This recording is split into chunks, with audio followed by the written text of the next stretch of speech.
Unboxing two Walimex Pro Slim MC UV filters for my two lenses that I have for my Canon EOS M50. So I do have these two lenses. In the past I had different ones, so therefore I do not have the UV filters I had for these other ones.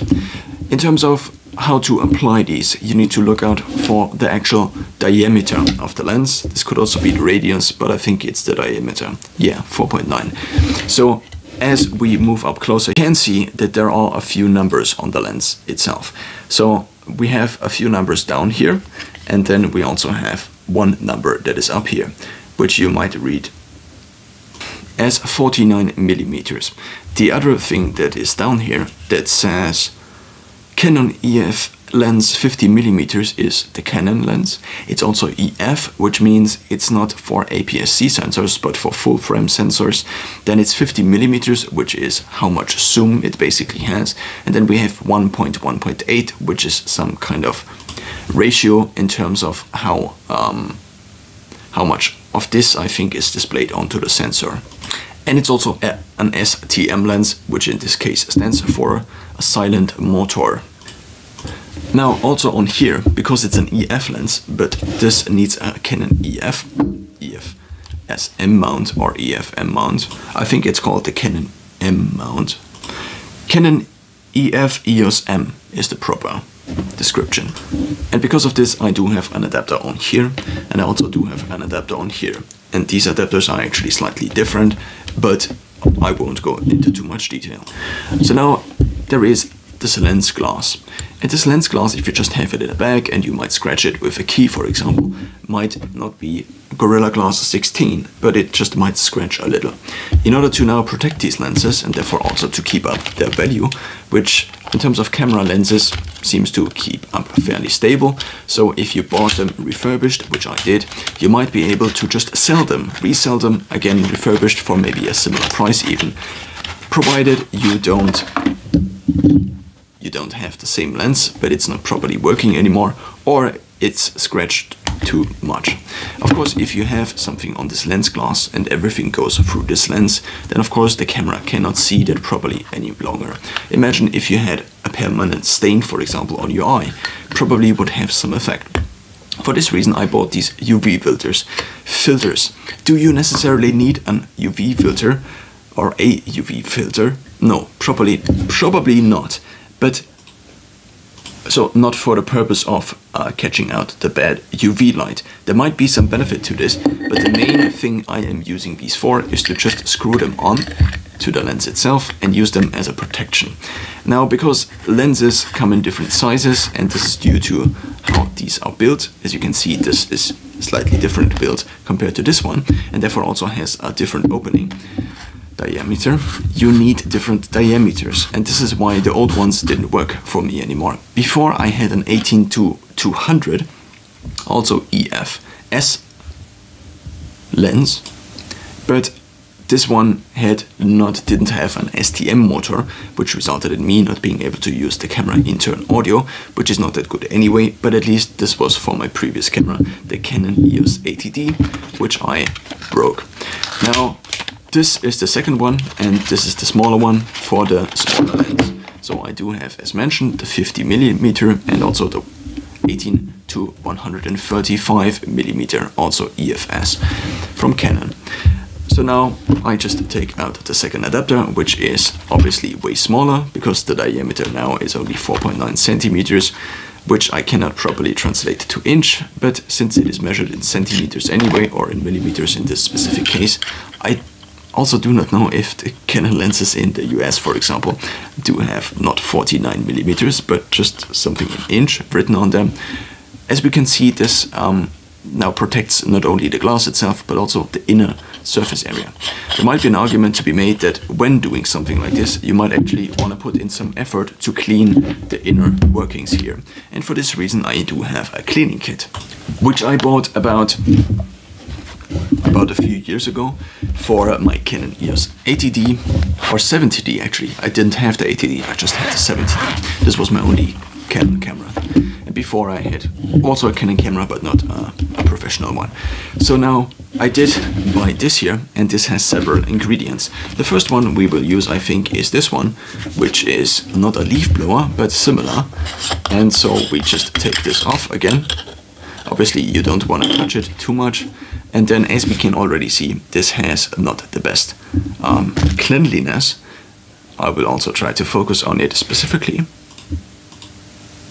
And there also are some stains on the glass itself. Now, if the outer area is not that, doesn't look that good anymore, it's not the biggest concern of all, but at least the glass itself should be clean. Again, because the glass is the thing the camera sees everything through. Now, of course, I am humanizing the camera, which might be beneficial, which might not be beneficial. So now we take the second one and we take it off again. By the way, you could also clean the entire lens. What usually works quite well in terms of cleaning anything is alcohol. So I do have a little bit of cleaning alcohol available also outside of this cleaning kit here. Now, there is something like a pen in here, for example, which you could potentially use to get small dust particles off of the sensor itself. And of course, my lighting situation here is not ideal for this kind of showing, but maybe I don't want to use this on the outside of a lens, because if I then use it on the sensor itself, I might bring particles onto the sensor. For this reason now, I do use just my normal cleaning towel, which I wash usually, and then I will use a little bit of alcohol. Now, I'm not aware whether this is the ideal scenario for the lens itself. There might be some coating on the lenses themselves, but I will just now continue to use them, because if I need some very special thing to clean this, then I would need this very special thing every time I clean this. So therefore I just take this, and probably a lot of people already had similar ideas, so therefore there might be an argument to be made that this should be possible to clean it just with alcohol without any damage. So now this seems to be somewhat clean. Of course you can clean it again, because obviously you can take off the filter at any point in time. Now, there is also an argument to be made to not use filters. Why would this be the case? Imagine you are looking to the world through your eyes, and you see the world, and now you have glasses on. These glasses constantly reflect light.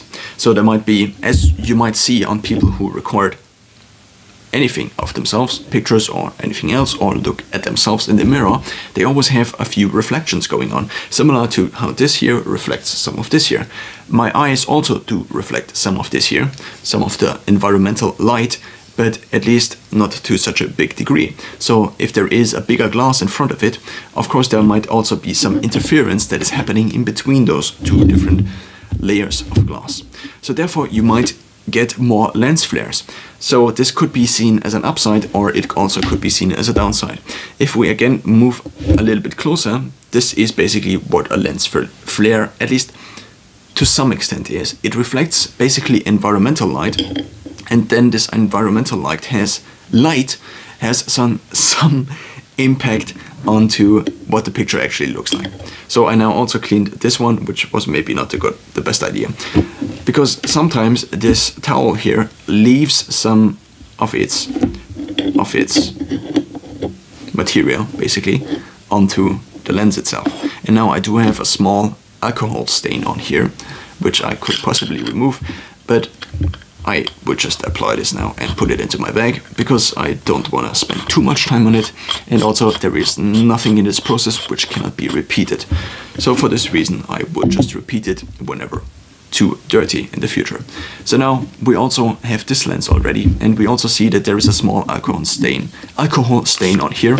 So I just maybe clean it again, maybe a little bit softer, in order to, so the alcohol usually evaporates pretty quickly in normal temperature. So as this evaporates pretty quickly, I can now see that there are still some stains on there basically, but I will now just again put, maybe it wasn't the best idea with the alcohol, maybe I should look this up for you. So a quick search says alcohol should not be used to clean glasses, but not specifically talking about lenses. Maybe I should type in camera lens. On support.usa.canon.com it says please use a pre-moistened cloth or wet or soft cloth with 70 to 80% diluted ethanol or isopropyl alcohol to help sanitize and clean your Canon products. Does alcohol damage anti-reflective coating? This is now from Engadget.com. Alcohol and ammonia-based cleaners can damage your screen's anti-reflective coating, but they seem to be talking about smartphone and notebook screens, which might also be useful because I have used cleaning alcohol for my notebook, even though I have a screen protector on there, as well as for my smartphones. The alcohol I have, I think, is pure alcohol, and I'm not sure which kind, but probably usually ethanol. So the conclusion could be unsure, and please look it up yourself, even though I ideally would have done this for you, but it seems to be not entirely clear. At least for the purpose of applying these two UV filters from Walimex, this now seems to be successful. Let's now look into the specs. Oh no, this is something else. Now let's look into the specs here. It is a high-quality polished filter glass, multi-coated and extra thin, blocks ultraviolet light, reduces aberrations and haze, protects a lens from external influences. For reference of how this will affect your image, I do actually quite like, and I liked in the past, the look of lens flare a little bit more, so sometimes you just have a little bit more. Of course, you also might have a little bit less light if there is a certain amount of light that hits this surface area here, the circle, and then you have additionally a small ring outside of the circle, basically smalling or slimming down the circle, and similar maybe on here, even though not that. So here's the thing. If you have your camera here, and then the light usually hits like this, of course there is a certain point at which the light doesn't hit anymore, similar with your eyes. So if you now even just have like 2 or 3 millimeters more, then it is cutting basically off these things that would meet the lens in here at basically a higher point. So even though it might only seem like 2 or 3 millimeters, it might still cut out a little bit of light, which might then result in your camera being less performable in low light, or just general having at a given fixed camera setting less light available. Not only the camera setting, but obviously the lens, the sensor, and the setting of the ISO, and so on. In total, I'm now glad that after like 2 or 3 years of using these lenses without these filters, I now do have these filters again. The cost of these is €7.90 in terms of euros for the 49mm filter, and €8.90 for the 67mm filter. So in total €16.80, which is on the cheap side, of course. Do you want to really put on cheap things on your very expensive lenses? But since I do not have very expensive lenses, but basically the cheapest lenses I could get, not really the cheapest lenses, but just on the affordable range of Canon products. There is also an argument to be made if you only have a Canon EOS M50, why would you put an L lens, for example an L series lens onto it, or even the newer R lenses, which are obviously meant for the R cameras. And the R cameras also come with a special mount. You might have guessed it, it's called the R mount. Maybe also worth mentioning, I did have one of these cases before. I used it for a kind of specific purpose until I forget what I used them for. Because you obviously don't need them, because you have them on your lenses, the filters.